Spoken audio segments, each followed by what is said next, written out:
The Honor 20 Lite. Top tips and tricks after my intro.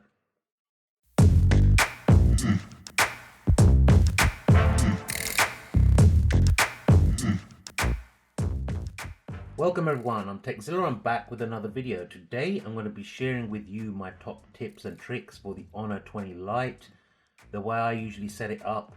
Now this isn't about the basic stuff like get a screen protector, get a case, nothing like that. This is more about the features of the actual device itself, what it can do, what it can't do, how I have mine set up, what you should do when you get yours for the first time and it's fresh out the box. So without further ado, I'll just mention now I've taken my SIM card out and I've switched off Wi-Fi to stop getting interrupted while I'm trying to film this video, because I've tried to film this 3 times now. 3, can you believe it? Anyway, first things first, home screen. First thing you see when you power on the device and you get past all the setup stuff, pinch in like that, go to home screen settings. Now layout. You've got 3 options here, 4x6 icons, 5x5 or 5x6. I put it at 5x6 because I want to have the maximum number of apps on my home screen at any one time. Lock layout is obvious, auto align is obvious, shape to align, I don't really use it, so let's switch that off. These 3 things here, I don't bother using. You may want to, but I don't bother. App icon badges, now this is an interesting one.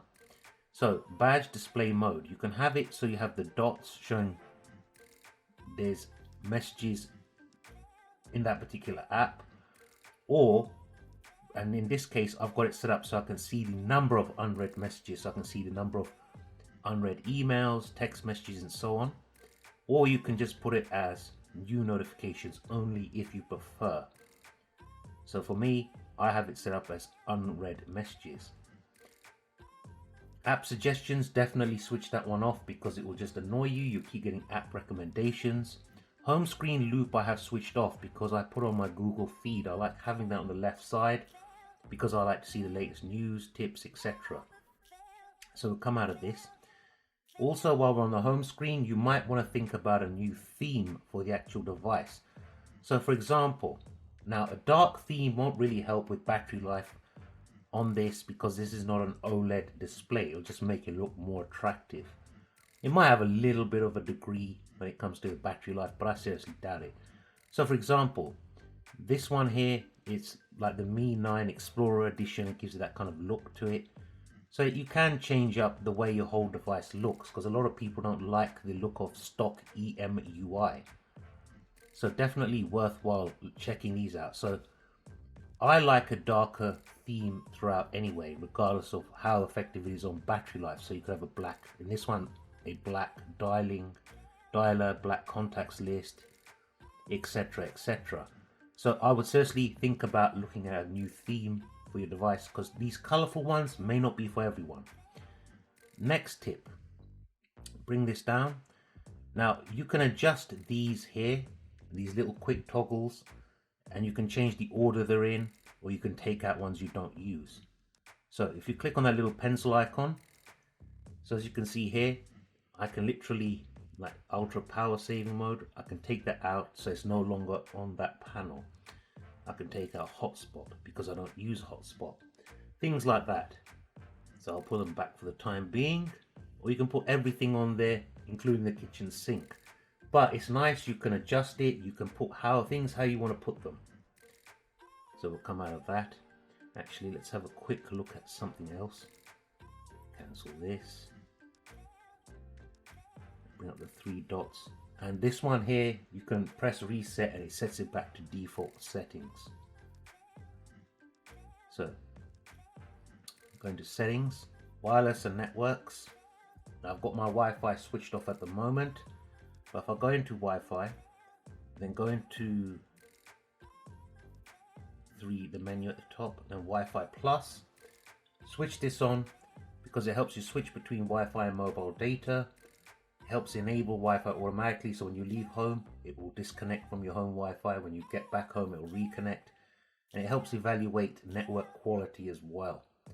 And it decides on how it wants to proceed. So definitely switch on your Wi-Fi Plus.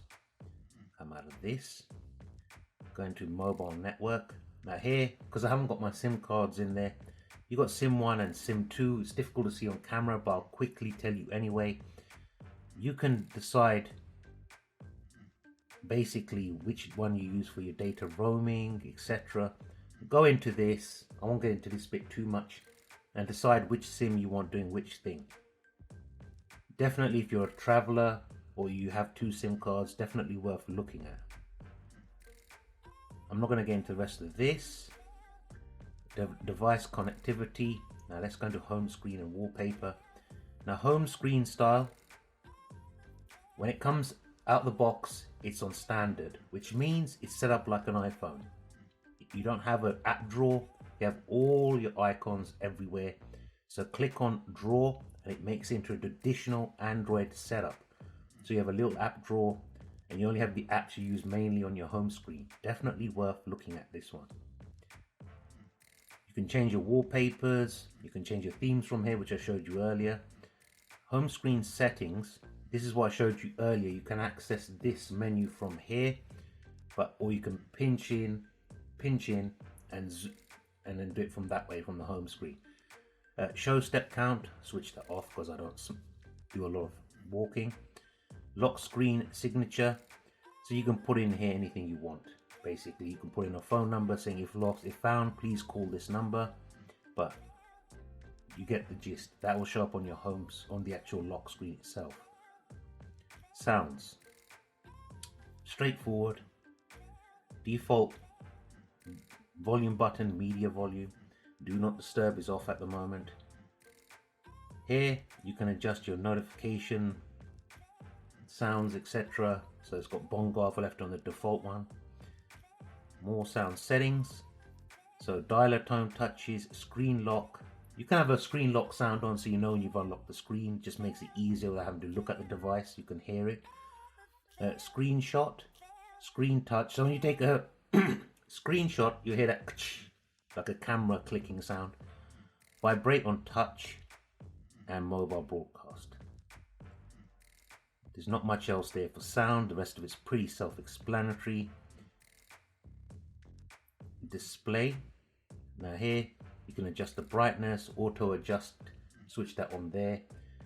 Sleep, I've got it set to never. I would set it at 30 seconds if I were you guys, just to save battery, or even 15 seconds.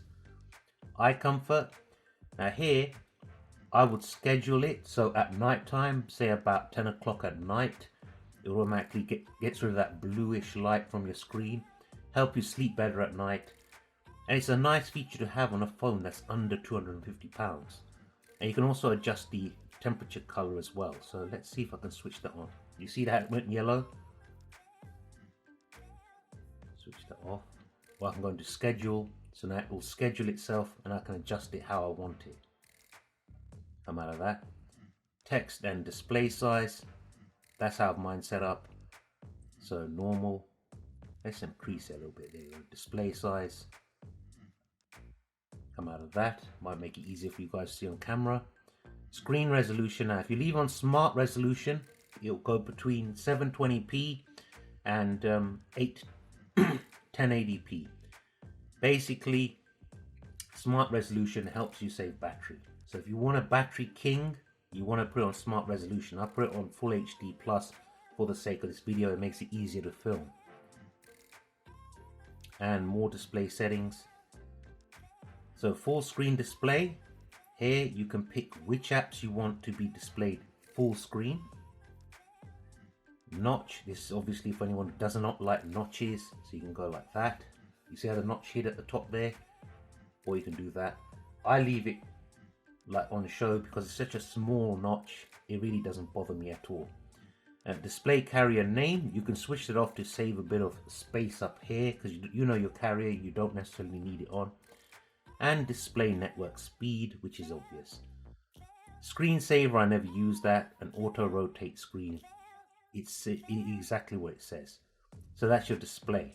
We've covered wireless networks, home screen and wallpaper, display, sounds, notifications now. App icon badges I've already shown you. Lock screen notifications. So you can go in here, Show, do not show, show but hide the contents. So that will just give you a kind of, you've got a text message, but it won't show you the contents of that text message. I've got mine on show because I've got nothing to hide. More notification settings. So notifications turn on screen. I do not have mine switched on because it will just drain my battery, because I get so many notifications all the time. The screen would be on constantly. Notification method.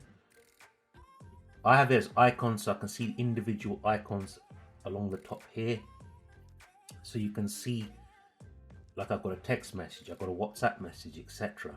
You can have it as numbers, so it will come up and show you 3 messages or 3 notifications or whatever the case is. Or you can have none showing. I leave it on icons. I'm a traditionalist. I prefer it that way. And then obviously batch management. If you go into that, you can switch them all on. Or if you prefer, you can go into each individual one. So for example, let's go into App Assistant. So you can display in the status bar. Banners, they're the ones that drop down. Lock screen notifications, I've got them on showing. Priority display, where this will come up even when the phone is on silent mode, it will still come up. Sound vibration, so that's good for something where, you know, you've got someone who emails you important documents, you can't have that silenced, you need to know when that comes through. Something like that is good for that. Display in status bar is quite versatile, how you can have each individual app adjusted to how you want when it comes to notifications. It's something I like a lot about Honor devices and Huawei devices. Apps, straightforward. Battery, let's go into battery. Now you've got performance mode here. This will use a lot more power because it ramps up the phone, kicks in the turbos and keeps it going solidly. Power saving mode, exactly what it says, reduces the phone usage, saves you battery. Ultra power saving mode really reduces it down even further. So in this case, it's telling me I'll have, if I click on ultra power saving mode, 207 hours remaining battery time, which is nuts, absolutely nuts. App launches, manage launches and apps running in the background. So if I click on that, manage all automatically. I prefer that. I let the phone do the work for me. So it will decide what will run in the background, what will start up when the phone starts up, etc. Battery usage, this is straightforward. Ignore the motorbikes outside. I live in London, so I get a lot of noise. Power consumption details, straightforward. Battery percentage, now I have mine inside the battery icon because it takes up less space, but you can have it next to the battery icon or not show it at all. More battery settings. Stay connected when device sleeps. So when my phone is sleeping, as it were, or on standby mode, whatever, with the screen off, my mobile, I have it set so my Wi-Fi or mobile data will stay active after the screen turns off. So remember to switch that on, otherwise you'll be like, why am I not getting my notifications? That's where a lot of people go wrong. So we'll come out of that. Storage, we can look at that, but that's straightforward. We all know what that is. Clean up now and again to get rid of cache and stuff like that. Cleans the cache up. People are having a race up and down my road right now. I don't know what's going on. I apologize, but that's one of those things. Digital balance. It's telling me I've spent 18 minutes on my phone today, up to 14 minutes from last week's average. Enable screen time management to learn more. Okay. I don't really use this. It's something I suppose is good for kids where you need to control how much they're using their mobile device. If you're an adult, maybe it's good for you. So screen time management, if I click that on, this is my phone. Set your daily screen time. So I can go in here, Monday to Friday, daily screen time 6 hours. Apps limit, so you can limit the media apps, which is really good if you've got kids and you don't want them on YouTube or watching movies all night. And bedtime, grey the screen and restrict access to apps when it's time for bed. That is really good, especially if you've got kids, because they'll be like, what's this? It looks like something from prehistoric times. and screen time management pin. So you can put in a pin number. So basically, unless your child knows what your pin number is or whoever else is using it, they can't access this and change it. It will be fixed, which is very, very, very nice feature to have if you for kids. As an adult, I don't think it's as useful for you as an individual. I'll show you this, but there's not much to really see in here. Fingerprint ID, face recognition, lock screen, password, app lock, and file safe. App lock, I'm not going to get into this, but it will lock each individual app. So you need to, in order to use it, you use your fingerprint or your pin to unlock the app, to access it, like your text messages or Facebook or something you don't want other people getting into if you're leaving your phone lying around. And file safe, so you can encrypt photos, videos, music and stuff like that and put them in here so they're nice and hidden so no one can see what's on there. Encryption and credentials, install apps from external sources. I leave that off unless I'm trying to download an APK from the internet. Trusted agents, I'm not going to get into that too much because most people it's not really relevant for them. So that was security and privacy. Smart assistants, accessibility. I don't use this personally, but if you have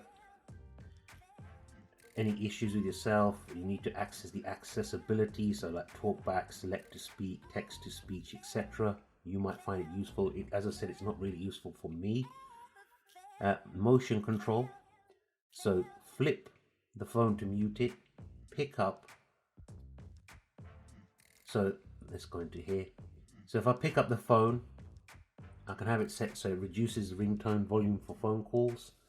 I can also reduce the tone volume for timers and alarms, and it wakes up the device. So when I lift it, it wakes. The camera reads my face, unlocks, bang, straight into it. Very good one. Flip to mute, so mute incoming calls, mute timers and alarms. So especially when you're tired in the morning and you don't want that alarm keep going off, you just flip your phone over, it'll shut the thing up. Motion control, where we saw that. Mistouch prevention, I didn't mention that, I should have done. Prevent accidental operations from being carried out of your phone when it's in your pocket or bag. That is something you should definitely have switched on. System navigation, so gestures, which I'll show you how that works. I'll come back out of here, go back in there. So it's just giving you a little demonstration how the gestures work. You can see that, so you have a rough idea of what happens if you're using gestures. This is all about personal preference, so I can't tell you which one you should or shouldn't use. So Google Assistant, etc. So come back out of that. 3-key navigation, which is what I've got set up, or you can have navigation dock. So you can see that, how that works. It's like a little circle that appears on your screen. You can have it placed anywhere on the screen you want, and you basically does the function of the gestures or your traditional buttons at the bottom. So come out of that. Let's go back to this. Now if you are going to use the 3-key navigation, I would go with this, because this allows you to drag your notification panel or your status bar down, because it just appears there. Or you can use the fingerprint sensor on the back to do that as well. So about phone, software update, obviously. System navigation we just looked at. Date and time, phone clone, this is when you're setting it up from new, you can use that. Backup and restore, straightforward. Feature advisor, simple mode. Enjoy a simplified home screen layout with larger icons and text. This might be good for someone who's got bad eyesight, has to wear glasses a lot like myself, and has got really bad eyes, can't see very clearly. This might be a more easier option, or someone who's not too savvy with technology and needs the device to be simpler to use.